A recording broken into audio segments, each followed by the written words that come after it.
The strongest fire-type Zanpakutō within the Soul Society belongs to none other than Head Captain Yamamoto. However, during the 1000-year Blood War arc, the Bankai of Ryujin Jaka was stolen by Yhwach. Zanka no Tachi is so devastating that it could literally incinerate all of the Soul Society if it were to have been left active for too long. Yamamoto's Bankai is pretty much a nuclear level trump card, as he concentrates the energy of his flames into his blade, which burns at 15 million degrees Celsius, and Zanka no Tachi even has the ability to resurrect anyone who has been killed by the blade. Yhwach uses his Quincy medallion to steal Yamamoto's Bankai, proving that he is the only one who is capable of handling such an immense Bankai. This was some incredible setup for Yhwach now being able to wield the most powerful Zanpakutō in the Soul Society. A lot of fans, including myself, were super hyped to maybe see Yhwach wielding the ultimate fire Bankai against the Royal Guard or during his final showdown with Ichigo. But unfortunately, Yhwach never used Yamamoto's Bankai, not even once. Was this an accidental oversight on Kubo's part,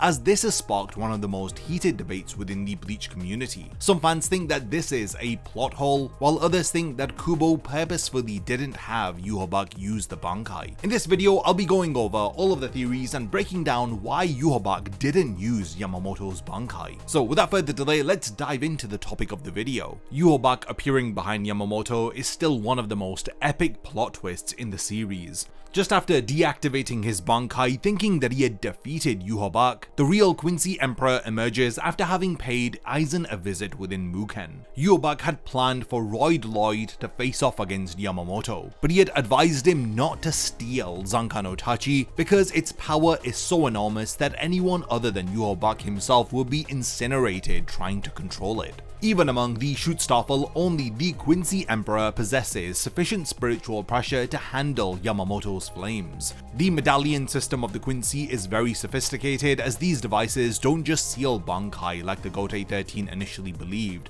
they completely steal and store the spiritual essence of that Bankai, thus allowing the Quincy to wield these stolen abilities as their own.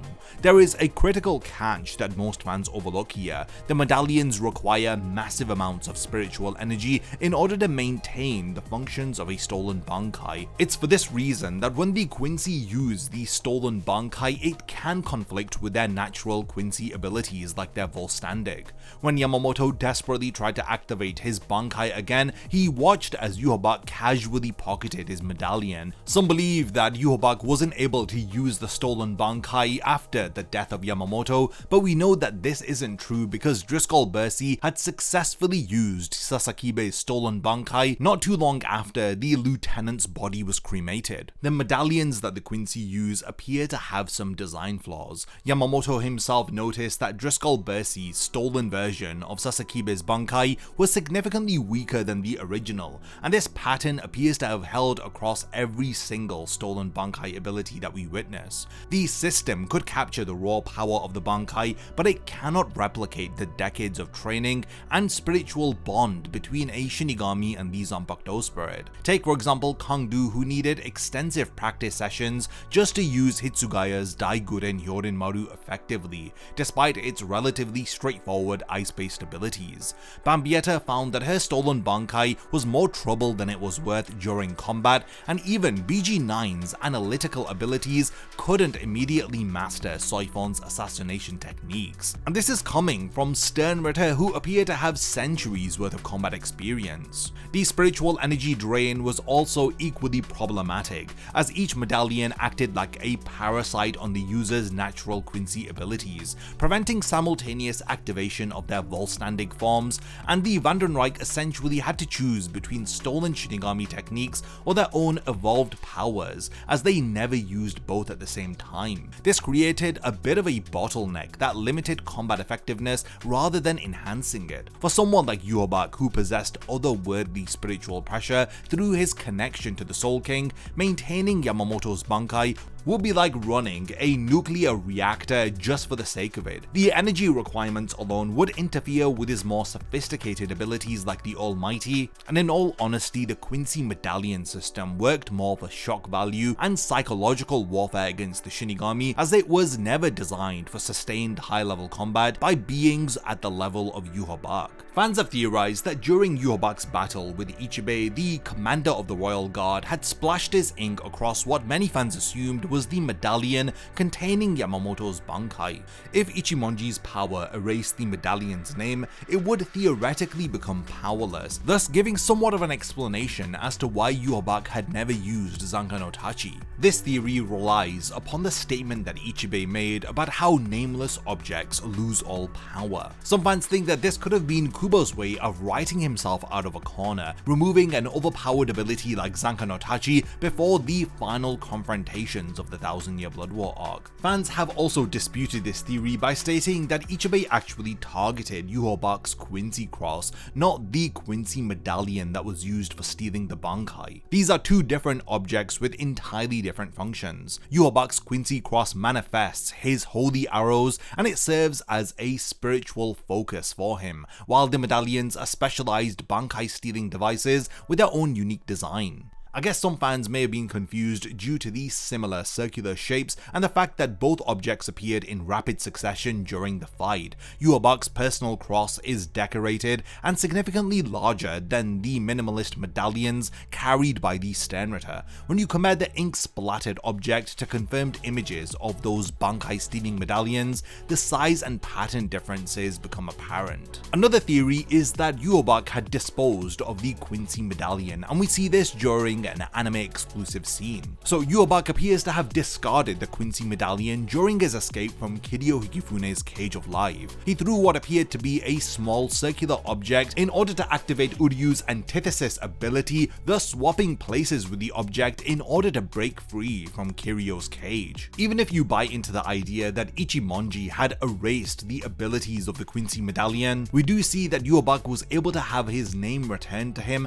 and his sword regained its power after he activated the Almighty. If the Quincy medallion was affected by Ichimonji, then the reality-altering abilities of the Almighty would have been able to restore it instantly. One of the main reasons as to why Yhwach may have never used Zanka no Tachi is because of his pride. Yhwach truly hates the methods used by the Shinigami, and his hatred runs far deeper than just simple racial prejudice. He sees their techniques as symptoms of a diseased system which has imprisoned his own father as the linchpin of reality. The fact that Yamamoto's Bankai literally resurrects the corpses of those killed by its flames would be particularly revolting to someone who views death as an unnatural consequence of the Soul King splitting reality into three realms. Throughout the Thousand Year Blood War arc, Yhwach consistently demonstrates his hatred for the values of the Shinigami.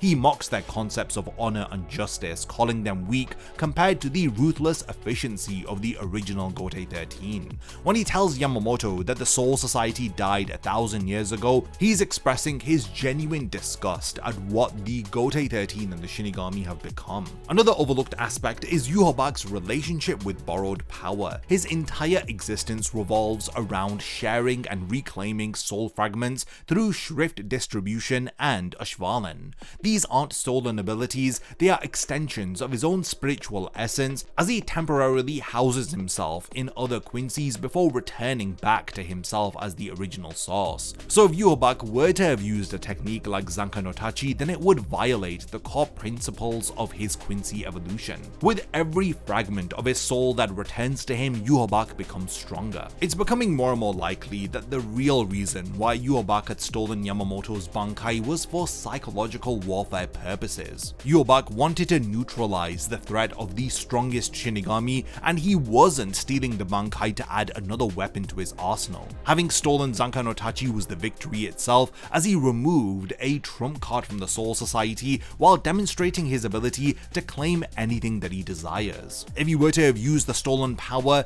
then it would have been a bit redundant, like a chess master continuing to move pieces after achieving checkmate. If you analyze the methodology of Yhwach throughout the Thousand Year Blood War arc, you'll notice a pattern. Initially, there's overwhelming force that he uses with surgical precision, then he he immediately withdraws his forces once objectives have been achieved. He doesn't indulge in dramatic displays or prolonged battles unless they serve a specific purpose. Wielding Yamamoto's Bankai would have been pure spectacle. It's impressive to observers, but it would prove to be wasteful in terms of energy, which could be better conserved for something that is more important. Once the Almighty was awakened, Yhwach had wasted no time to absorb the Soul King. Conventional attacks had become laughable to him. At this point, there was no need for Yhwach to use Zanka no Tachi, as he was able to rewrite reality itself, as he was able to see every single ability in the future and neutralize it then and there. Maybe Yhwach could have used Zanka no Tachi before the Almighty was activated, but after it is activated, there is no doubt that Yamamoto's stolen Bankai was totally irrelevant to Yhwach.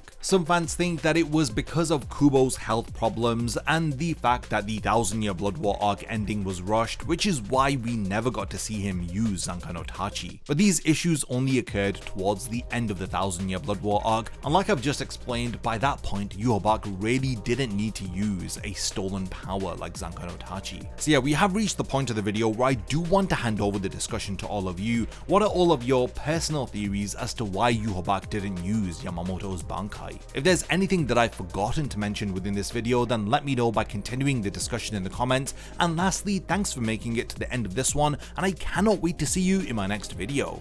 A massive thank you goes out to all of my amazing Patreon supporters for helping to make this video possible. If you also want to support the channel and see your name in the end of my videos, then check out my Patreon, which has loads of perks like early video access and so much more. Thank you for sticking around till the end of the video, and whatever you contribute will mean a lot to me.